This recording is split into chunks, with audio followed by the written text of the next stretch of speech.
entry ko dito sa New Zealand as visitor visa. Napakahirap ng buhay sa Pilipinas kasi magsasaka lang yung pamilya namin. Sa awa ng Panginoon, nakuha ko yung mag-ina ko. Pagdating dito sa New Zealand kasi hindi mo kabisado yung panahon, klima. Bali, ano yung posisyon mo dito sa farm?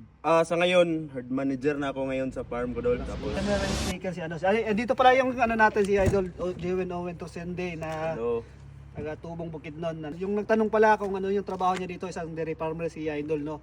Paano kayo nakarating sa New Zealand, Dol?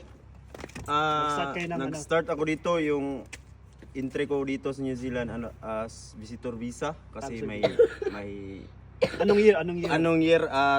May 15, 2024 nakarating ako dito. Tapos working visa, visitor visa. Then nakahanap ng farm. Tapos naka-apply ng working visa. Napakahirap ng buhay sa Pilipinas kasi magsasaka lang yung pamilya namin. Ako magsasaka lang. Tapos lalo na pagdating dito sa New Zealand kasi hindi mo kabisado yung panahon, klima. Malamig. Tapos malamig. Bali, ano yung posisyon mo dito sa farm? Sa ngayon, herd manager na ako ngayon sa farm ko doon. Congrats. Tapos sa awa ng Panginoon, nakuha ko yung mag-ina ko. Pamilya. Tapos hanggang ngayon, Madali lang doon, nakuha mo pamilya, no? 1 year. Kasi manager kasi yung posisyon mo, no? Tapos yung trabaho mo sa herd manager sa farm doon, mahirap naman. Mahirap doon kasi lalo na sa kalbing time. Tapos winter, napakalamig. Yung palang yung nag-i-inquire sa kasi gusto din siguro magpunta dito yung mga ibang Pilipino.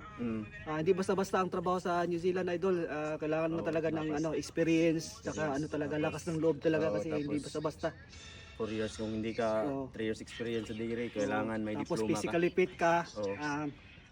Kasi napaka-stricto talaga ng New Zealand. Pag makapasok ka dito, swerte ka talaga. So, swerte kayo, Idol, nakapunta ka sa Sa awa New ng Zealand. Panginoon.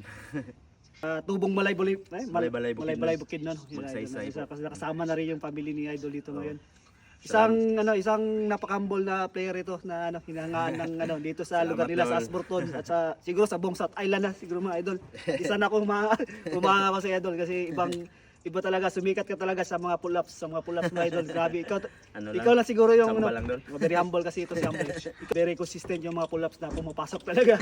Iba talaga yung kalidad ng kakaiba talaga doon, kakaiba talaga yung mga moves mo ba. So good luck Dolls, good luck sa mga games nyo and kita-kits tayo ulit sa South ngayong Island. coming King's birthday. Kasi uwi pa ako ng Salamat crisis po. Idol. Isang oras pa yung biyahe ko. Ingat na lang. Ingat din kayo doon. Salamat sa sticker. Pinoy Canterbury Basketball. Isang karangalan po, Idol.